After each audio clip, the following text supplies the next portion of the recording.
નમસ્કાર મિત્રો, રોજાના ગુજરાત સમાચાર યુટ્યુબ ચેનલમાં આપનું હાર્દિક સ્વાગત છે। જોઈએ આજના તાજા સમાચાર વિગતવાર।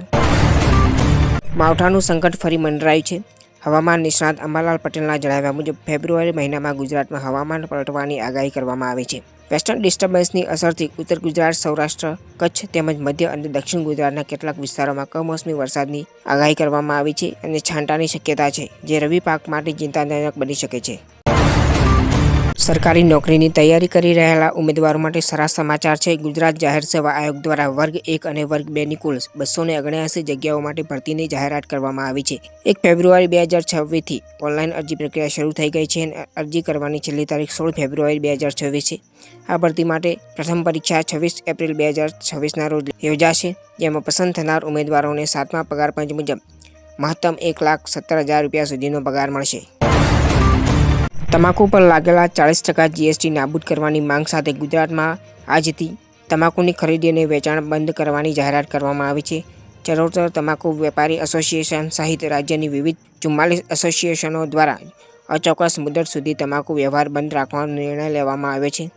આ નિર્ણયથી આણંદ, ખેડા સહિત સમગ્ર ગુજરાતના લાખો ખેડૂતો અને વેપારીઓ પર અસર પડશે। બનાસકાંઠા જિલ્લાના નળાસર ગામમાં હડકવાના લક્ષણો દેખાતા એક યુવકે અચાનક ધમાલ મચાવતા ભયનો માહોલ સર્જાયો હતો। 3 મહિના પહેલા કૂતરાના કરડ્યા બાદ યોગ્ય સારવાર ન લેવાતા યુવકમાં હડકવાના લક્ષણો દેખાયા, જેને કારણે ગ્રામજનોએ સુરક્ષાના પગલે દોરડાથી બાંધીને પાલનપુર સિવિલ હોસ્પિટલમાં ખસેડ્યો છે। મહારાષ્ટ્રના રાજકારણમાં 1 ફેબ્રુઆરીના દિવસે ઐતિહાસિક ક્ષણ સર્જાઈ હતી। રાજ્યસભાના સાંસદ અને એનસીપી નેતા સુનેત્રા પવારે મહારાષ્ટ્રના નાયબ મુખ્યમંત્રી તરીકે શપથ ગ્રહણ કર્યો છે।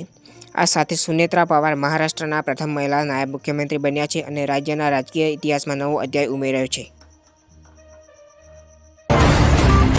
ધોરાજી પંથકમાં ભર શિયાળે અચાનક બદલાયેલા મિશ્ર હવામાને ખેડૂતોને મુશ્કેલીમાં મૂકી દીધા છે। ચોમાસા જેવી પરિસ્થિતિ અને ઝાકળભર્યા વાતાવરણના કારણે ચણા, દાણા અને તુવેરના રવિ પાકને વ્યાપક નુકસાન થઈ રહ્યું છે। દાણા ન બંધાતા અને છોડ સુકાતા પાક નિષ્ફળ જવાની ભીતિ વચ્ચે ખેડૂતો ચિંતાજનક બન્યા છે। બજેટ 2026ના દિવસે જ જનતાને મોંઘવારીનો મોટો ફટકો પડ્યો છે।